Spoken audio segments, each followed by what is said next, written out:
Hello everyone, my name is Kishan and welcome to Gems of Thought series episode 4.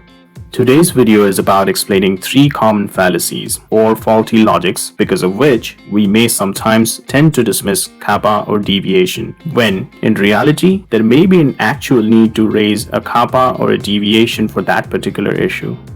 In other words, we will break down 3 misconceptions encountered in various scenarios that make us go, it is not a deviation, wait, or is it? So right off the bat, we know that deviation or CAPA management is an essential activity under a quality system for all regulated organizations. It is the tool that we have to identify and fix non-compliances and gaps in quality. And that is precisely why it is routinely evaluated in audits and inspections, and hence we must take it very seriously. So, in the process or in the operation, no matter how careful we are, how well-intentioned we are, or how hardworking and intelligent we are, there may be a lapse or an error or a non-compliance from time to time. It is, however, acceptable and understandable, as no process can operate at perfection all the time.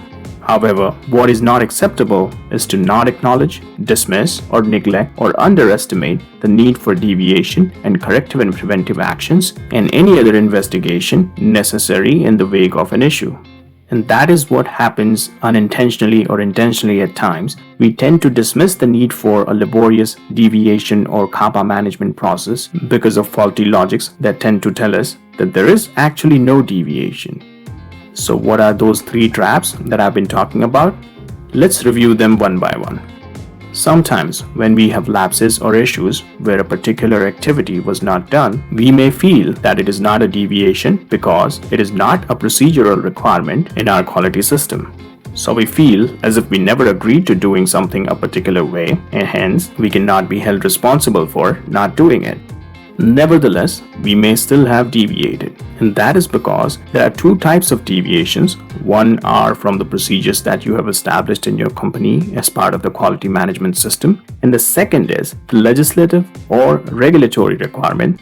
So anytime a regulation requires you to do something, the requirement not being in the procedure cannot be an excuse, and it's still a deviation from the regulatory requirement with which you were supposed to comply. Let's move on to the second common misconception. I've seen it happen when certain activities are performed in surplus of the minimum requirements. In other words, in certain instances, we may choose to voluntarily perform certain activities beyond our minimum responsibilities. However, if there are any mistakes or issues that may affect the overall compliance of the operation, it certainly would qualify as a deviation.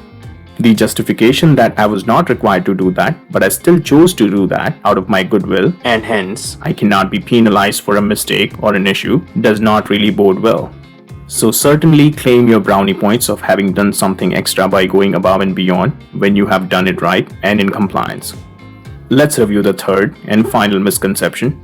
In regulated industries, it is very common that companies outsource the work to consultants, service providers, contract research organizations, or even business partners with whom they have partnership. So when there is lack of compliance for the activities that are outsourced or delegated, we cannot dismiss the need for a CAPA or a deviation by simply claiming that you were not the responsible party for the issue. If you are a license holder or are in any way implicated with regulatory responsibility and accountability, even though you have delegated or outsourced the activity, you still remain accountable and answerable to the regulatory agency. Hence, it is still your deviation. Having said that, it is perfectly fine if you choose to initiate the deviation and assign the responsibility of investigation or corrective and preventive action to the ultimate party responsible for the issue. However, what needs to be done is to ensure that there is an appropriate investigation as well as corrective and preventive action in place to address the deviation.